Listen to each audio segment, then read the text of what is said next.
you got a little nigga, don't fuck with me. But you wanna fuck with a nigga, right? I try to be a good motherfucking nigga, but I can't be because little bitch ass niggas like you wanna fuck with me. Alright, y'all, so we are back with another video.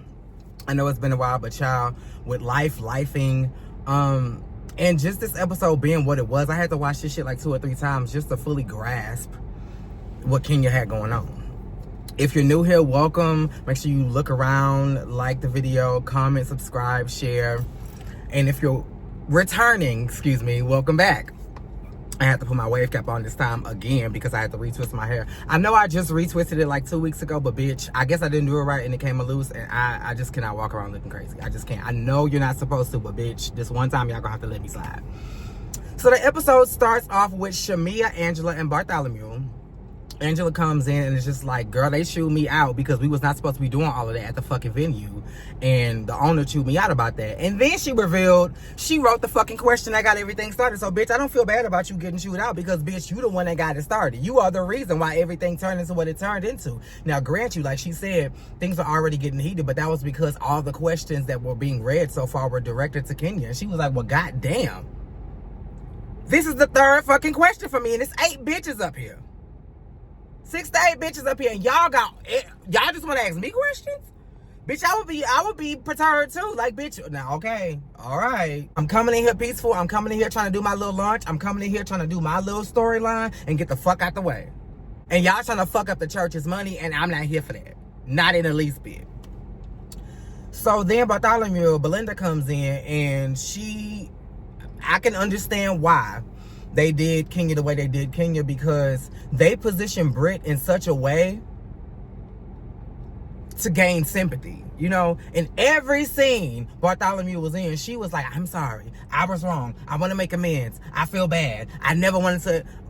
But I'm glad that people brought to her attention, bitch, you can say this and you can say that you never meant harm, but if you are arguing with somebody and then the next thing that comes out your mouth that I got pistols and whips, who are we supposed to assume you talking about? What are we supposed to assume you're going to do with this pistol and these whips? So it's not hard to believe that you had all this aggression directed at Kenya, and that when you mentioned a pistol, you were talking about shooting Kenya. It is hard to believe that you said all of this and you never intended for her to get hurt. You never intended any harm on Kenya. Why would you say that then? We all black. Somebody said, oh, I got something for your ass. Oh, I got you. You good. Bitch, I got a pistol. I got a whip. Don't let me go to my purse. Don't let me go to my trunk. Don't let me call my nigga. Don't let me call my brothers. Don't let me call my sisters. These are fighting words to black people. You knew exactly what you were saying and what you were doing. Period. Hard stop. And then the next thing, we see Kenya getting ready for her event. She is auditioning. I don't know if this is an audition or what, because she never said yay or nay. It was just Porsha, Kenya, and Kelly up there. And they were just looking. The girls were coming out, 1s and 2s, and they would go back, and that was it. They really didn't decide on anybody, so I'm guessing that these models were already chosen, and y'all just wanted to see how they did their judge. Like, you know, and then y'all talked about the incident. Kenya was like, I feel threatened. I'm going to do my due diligence, and I'm going to get that hoe back, because y'all know me, and I'm not going to take this shit lying down. You can use your daughter. I mean, you wouldn't be off to try to, you know, do this in defense of your daughter, but at the end of the day, her issue was with you, not with your daughter. Was she really gonna shoot you? I don't know. But, you know, in that case, then yeah, it probably would have been nobody else for Lil Brooklyn, because Mark Daly don't seem like he doing anything to be active in this child's life. So yeah, it is just you. So I understand why you was just like, bitch, I'm gonna take this shit seriously, but don't use your daughter as the catalyst for why you want to take this shit seriously. You mad because this bitch tried you and you said, okay, bitch, I got your number and I'm gonna get your ass back. That's just the truth. That's just the true tea. That's who you are, Kenya. Whether you had a child or not, you would have retaliated in some way. And that's just a fact. Angela and her daughter, Ohaji. I know I'm fucking up the name, but that's the closest I can get to it. Is it Amakameli? It's Blackavelli, you know, I don't know. But they were sitting down talking, and they had a little bit of an issue because initially the mom, Angela's mom, was supposed to join them on this lunch, coffee date or whatever, and she never showed. And Ohaji was like, maybe she didn't show up because of the shit that went down the last time I saw her. I went over there to get a car that, okay, I'm confused. I understand Angela purchased the car, but if she purchased the car for the mom, then it's the mom's car. If she purchased the car for the sister, it's the sister's car. You can't go over there and say, but because my mama purchased this, I can drive it whenever I want to, unless that was the agreement. Anyway, she went over there to borrow the car. They told her she couldn't drive the car. The auntie got in her ass and was really just tearing her limb from limb, and the mom just kind of sat back and watched it all happen. Ohaji's upset because she feels like, I love my grandma, and my grandma should have had my motherfucking back. Why would my grandma sit there and let my auntie tear me to shreds and not say anything about it unless she agreed with everything my auntie had to say? And just say, bitch, that's my mama and that's my sister, but that bitch Alicia is gonna pay for what the fuck she did to my baby, because I have to decide now between my sister, my mother, and my child. I had you. So even though that's my mother and that's my child, I'm gonna always defend my baby. I don't give a fuck how old you are. And rightfully so, Miss Angela, rightfully so. You go to task. You go to war. You fight a grizzly bear underwater for your child if you have to. Don't disrespect my child. And if you have an issue with my child, you call me. You have access to me, so call me. But you trying to chew her out on my behalf, or because you feel like she needs to be chewed out, it's not finna fly with me. No, ma'am. Especially when she don't deserve it. Now, I'm all for it taking a village to raise a child. So if my child is out of line and I trust your judgment and you get my child together, okay. You still need to come and talk to me about it so I can know what the fuck is going on with my child. But okay, to a certain degree, I can understand you instilling some discipline. Don't touch my child. But I agree with you instilling some sort of discipline, because my child needs to learn how to respect all adults. Don't feel like just because you ain't around your parents that you can act up and run amok and be a fool. No, ma'am. Because you are still a representation of not only yourself, but me. And an extension of our family. And you're not finna go out in these streets acting like this. But again, this is a grown-ass woman. A grown-ass woman. And unless she was being utterly disrespectful to y'all when she came to pick up the car, I don't see a reason for y'all to be disrespectful to her. Then they said the mama is clinically diagnosed as bipolar, but self-proclaimed healed. I understand, girl. By the stripes of Jesus Christ, you are healed. Don't claim it. Danya tells me about that all the time. Don't claim anxiety. Don't claim depression. Don't claim all of these things because you speak it over your life. I understand that, mama. But if you know that you have a problem, get help. If you know you have a motherfucking problem, get help. I don't give a fuck what your faith look like.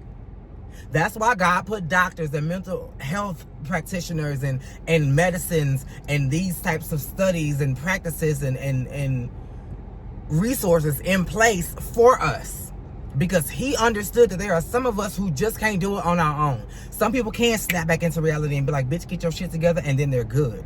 Some of us need help. Real serious help from people who have studied this shit and can really help us. And if you are one of those people self-proclaiming that you are healed because you don't want to take the medicine anymore, it's not going to work. Go to your doctor and tell them what it's doing to you. Tell them how it's making you feel, and that you want something that's going to work just as effectively, but not have you feeling groggy or like you're sedated or anything like that. But if you need help, mama, get the help you need, not only for yourself, but for the people around you. You are suffering and everybody around you is suffering when you're not your best self. Now, I don't know if you're suffering. I don't know if you're having an episode or if you are still needing help, because from the way Ohaji told it, it wasn't you that was causing the commotion. It was the sister. It was the auntie, the other daughter. So, we don't know, you know, but I just wanted to say that. When I heard self-proclaimed, my ears got perked up, because, baby, I did self-proclaim myself healed a number of times, and I wasn't. Still not. I'm on my healing journey. Holla if you hear me. Porsha and Buckwheat. So Porsha sits down with Buckshot, and they get to talking.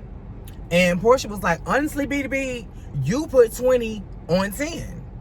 Like, you came to fight a Kenya from 6 years ago. You came to fight the Kenya that we first was introduced to, that was doing all types of reckless shit. The Kenya that we have now is subdued. She's more mature. She's more composed. And she ain't for the drama. Mama want to come, shoot her scenes, get her work done, and go the fuck home, enjoy her child and her life. You came at the wrong time with this energy. Kenya ain't on it. And since you wanted that type of energy and didn't get it, it made you crash out. Now you looking stupid saying, I'm sorry, I didn't mean it. Well, bitch, we all know you didn't mean it. We all knew you wanted to be cool with Kenya because Kenya didn't do nothing to nobody. I don't give a fuck what your friends got to say. Fuck Kelly, fuck Angela, and fuck all these people that had your back because you did the wrong thing. You were the aggressor. You were the person that perpetuated this whole thing. You were the starter. You were the antagonizer. You were the manipulator. You are the narcissist. And Kenya ain't got shit to do with this. So fuck everybody trying to have your back. Charles and Angela. This episode is flying by, y'all, because it really didn't give us much to work with. The whole synopsis and the whole meat and potatoes of this episode was Kenya's hair care event. We all know that. But Charles Oakley don't give a fuck about Angela, about her family, about these houses, about this show, about these girls. Angela is really just trying to make scenes here and trying to create conversations, but he don't give a fuck, and he's super critical. You don't pay attention, for one, because the woman was standing right next to you when she washed her fucking hands. But you're super critical. You better wash your hands. You ain't gonna... Well, motherfucker, I just did. First of all, don't talk to me like that. Especially in front of these cameras. And number two, pay attention. You would have seen that I just washed my hands. You are not my fucking father. Stop talking to me like you are. Because you're not. Respect me the same way you want to be respected. We are two adults in this relationship.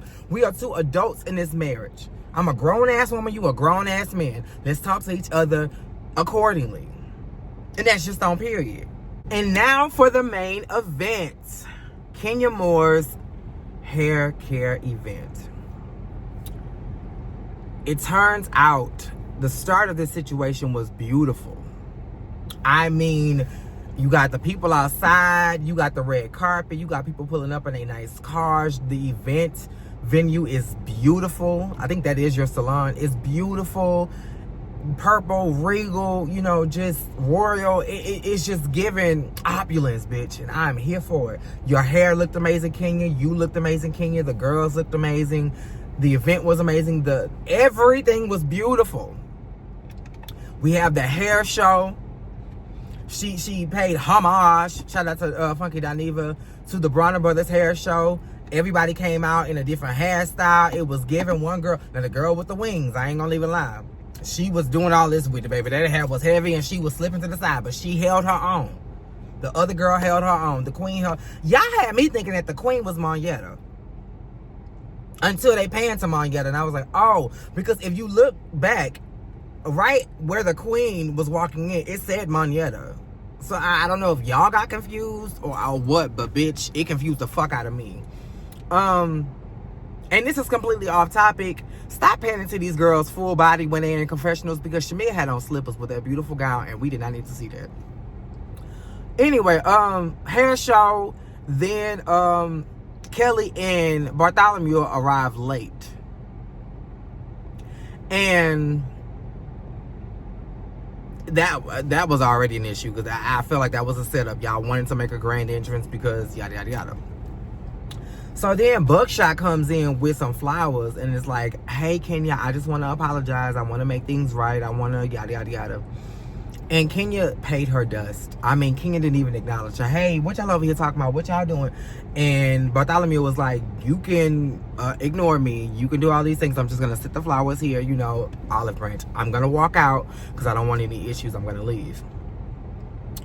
Baby, Kenya got the show started and basically was like, get them fucking flowers out of here. Kelly said, well, I'm at least hold on to the cards. Kenya said, bitch, you can hold on to it. I don't want that shit. You can burn it, throw it away, discard it in any way you see fit. But bitch, I don't want it.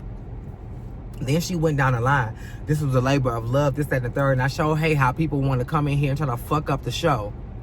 And fuck up what I got going on. Then she went down the line on all the things that Belinda was doing to her. And she was like, Brenda did this, Belinda did this, Bubbles did this, Bartholomew did this.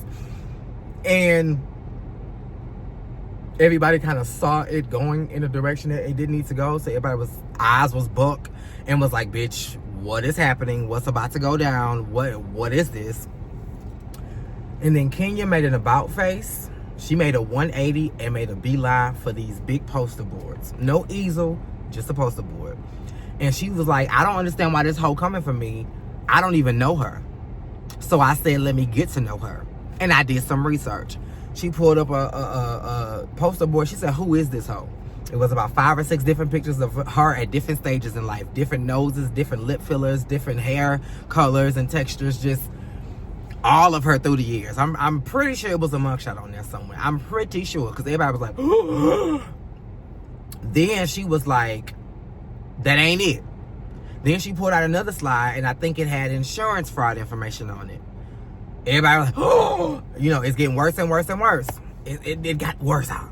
And then, bitch, she pulled out the last slide. And that was porn.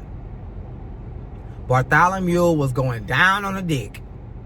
And everybody could see it. And at that point, Kelly left. People started peeling out. And it was just like, I don't want to be here for this. I don't want to be here for this. Kenya said, I was that bitch, is that bitch, and still that bitch, and always gonna be that bitch.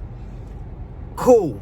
I agree, Miss Kenya. But that was a bit too motherfucking much for Housewives, bitch. They don't even do that shit on Love and Hip Hop. That was too fucking much.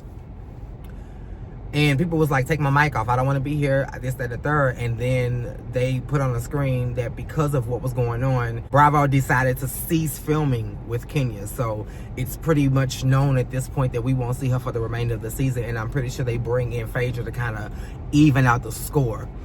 Which, in my opinion, is a slap in the face to Candy. Because even if she's not on the show, y'all should still honor her enough to hold us to the fire for what she did. But hope for Kenya, what you did ain't that bad. Because if they brought Phaedra back, then they'll bring you back. Because what Phaedra did was beyond too much.